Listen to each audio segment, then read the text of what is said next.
今回作成するのはこちらの桜の花です。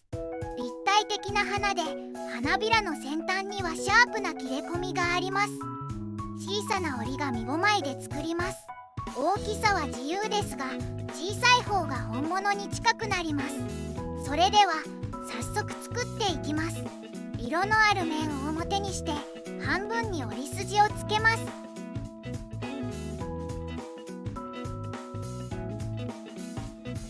裏返します。上下の縁を折り筋に合わせて折り合わせます。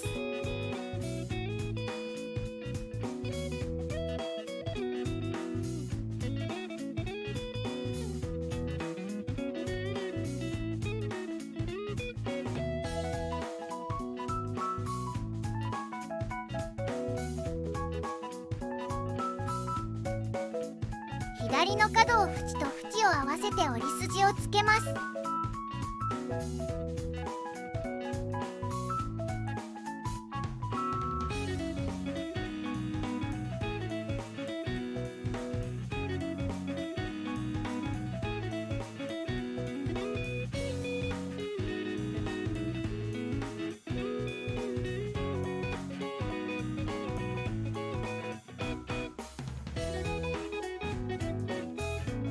上を開きます。ついている折り筋を使って中割り折りします。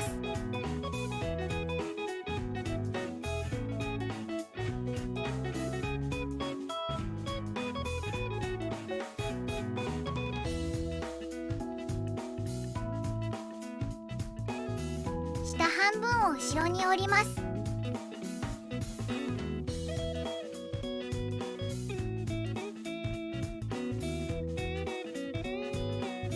右上の角を中心から4分の1ぐらい開けて折ります。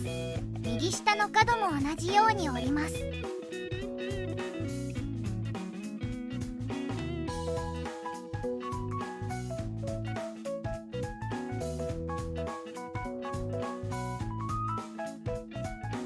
上を閉じます。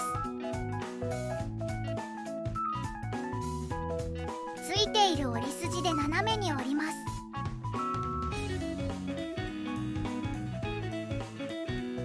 縁が正方形になるように折ります。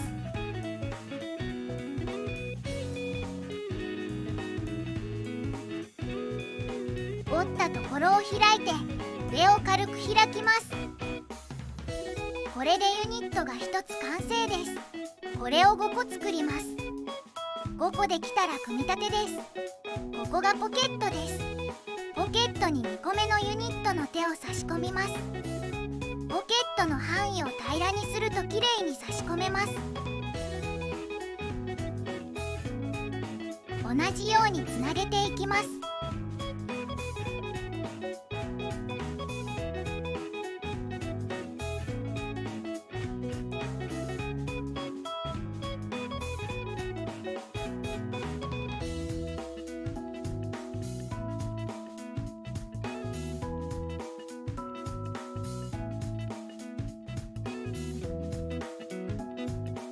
4個つなげると狭くなるので花びらを畳んで詰めてから差し込みます。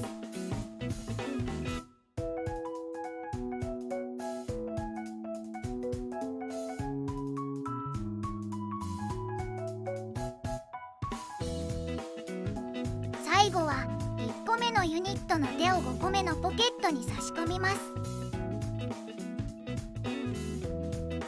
狭くて差し込みにくいですが紙のしなりを利用して花の中心に寄せながら回転するように差し込みます。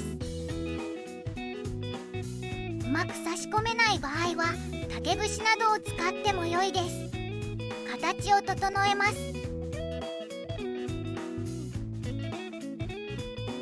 完成です。こちらは桜の花柄のラッピングペーパーで作りました。ちなみに今回のユニットをアレンジして使うことでこのようなくす玉を作ることもできます。こちらのくす玉の作り方は別の動画で紹介しています。よろしければご覧ください。ご視聴ありがとうございました。